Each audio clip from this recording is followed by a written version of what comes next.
Good morning to all of you. और हम लोग आज क्लास 11th का फिजिक्स का लेक्चर 3 करने जा रहे हैं।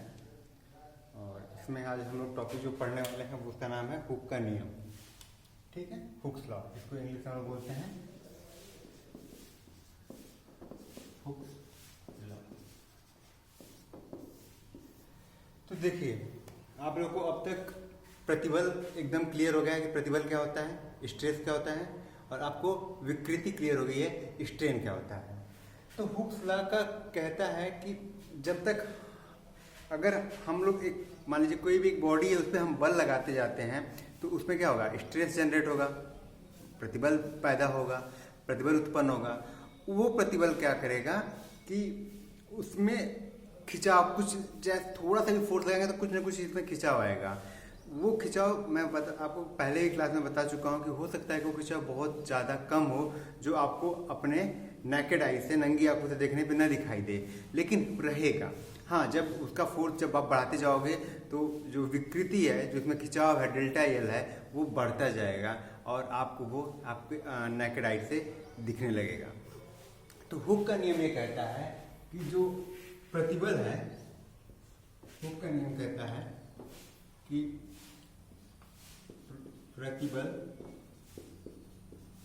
जो है वो डायरेक्टली प्रोपोर्शनल टू, अनुक्रमानुपाती है इसके विकृति के। ठीक है, देखिए प्रतिबल को हम दिखाते हैं किससे हैं, सिग्मा। ठीक है, प्रतिबल मतलब स्ट्रेस को हम दिखाते हैं किससे हैं, sigma. Sigma is directly proportional to, strain को दिखाते हैं एप्सिलॉन से। स्ट्रेस को दिखाते हैं किससे, एप्सिलॉन से। Sigma is directly proportional to epsilon. Hooke का नियम ये कहता है कि अगर किसी वस्तु पे हम बल लगा रहे हैं तो उसमें प्रतिबल जनरेट होगा। जो प्रतिबल उत्पन्न होगा वो किसके डायरेक्टली प्रोपोर्शनल होगा, विकृति के अनुक्रमानुपाती होगा। ठीक है, ये हुक का नियम है। तो अगर आप लोगों ने पढ़ा होगा कि जब हम ये डायरेक्टली प्रोपोर्शनल या अनुक्रमानुपाती का साइन हटाते हैं तो हम लोग कौन सा साइन लगा देते हैं, यहाँ पे एक कांस्टेंट की वैल्यू लाते हैं। ठीक है, तो सिग्मा इज इक्वल टू के। ठीक है, सिंपली बस हुक का नियम ये है। हुक ये कहते हैं कि प्रतिबल जो होता है वो डायरेक्टली प्रोपोर्शनल टू विकृति होता है। Sigma is directly proportional to epsilon. जब आप एप्सिलॉन को हटाते हैं तो sigma is equal to K into epsilon. ठीक है, अब ये जो कांस्टेंट है इसके बारे में हम थोड़ा बात कर लेते हैं, उसके बाद हम लोग प्रतिबल और विकृति का कर्व पढ़ेंगे। तो देखिए, ये जो कांस्टेंट है ना, उसको हम बोलते हैं यंग गुणांक। ठीक है,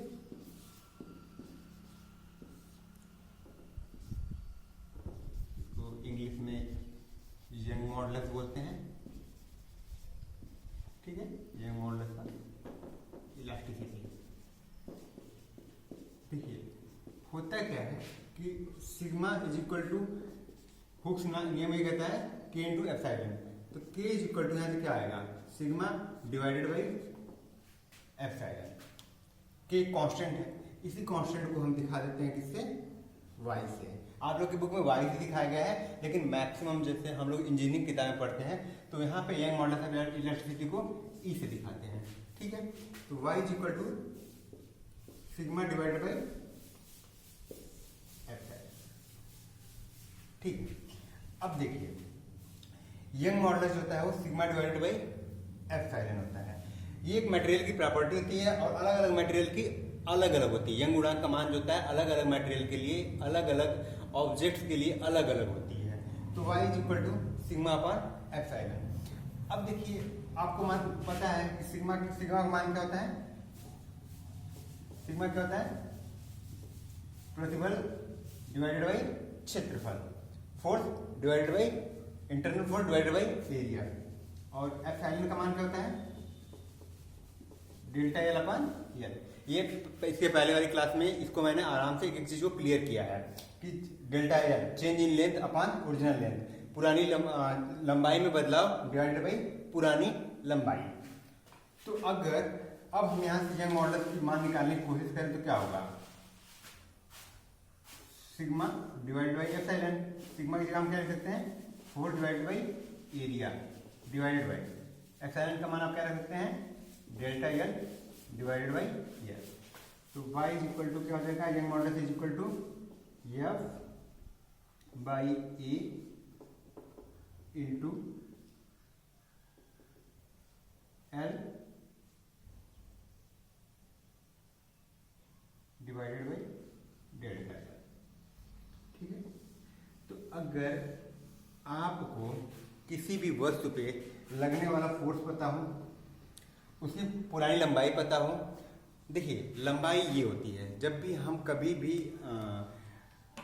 ऑब्जेक्ट्स के बारे में जिस बारे में हम बात कर रहे हैं यंग मॉडुलस ऑफ इलास्टिसिटी, तो देखिए एरिया दो होती हैं, आप हमेशा अपने दिमाग में क्लियर रखिएगा। एक एरिया तो ये है वक्र एरिया, ये वाला क्षेत्रफल जो आप इसको बोलते हैं जैसे बेलन के क्षेत्र में आप निकालते हैं ये वाला एरिया। लेकिन जब भी आपके फिजिक्स में यहाँ पर बातें हो रही हैं तो वो किस एरिया की बात हो रही है, इस एरिया की बात हो रही है, क्रॉस सेक्शनल एरिया, ये वाली एरिया की बात हो रही है। तो इस वाली ये एरिया आपको पता हो, उसकी लंबाई पता हो और ये फोर्स लगाने पे कितना बदलाव हो रहा है डेल्टा एल पता हो, तो आप यहाँ से क्या निकाल सकते हैं यंग मॉडुलस निकाल सकते हैं।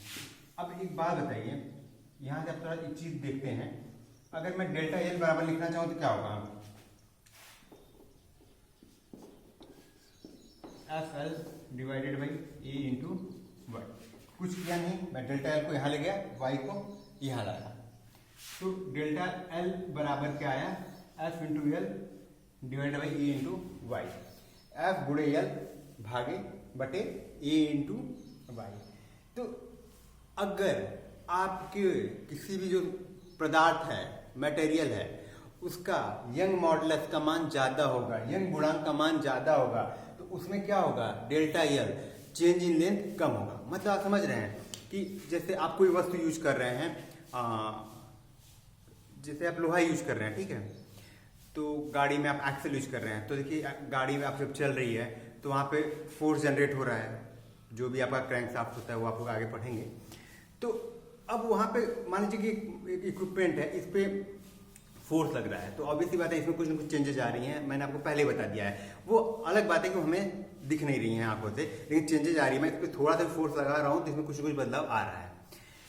तो अब अगर हम चाहते हैं कि इसमें बदलाव कम आए, अगर मैं इसमें चाहता हूँ इसका बदलाव कम आए, तो इसमें क्या होगा यंग गुणांक का मान ज्यादा होना चाहिए। क्यों, जितना ज्यादा यंग गुणांक का मान रहेगा उतना ही आपका डेल्टा एल का मान कम आएगा।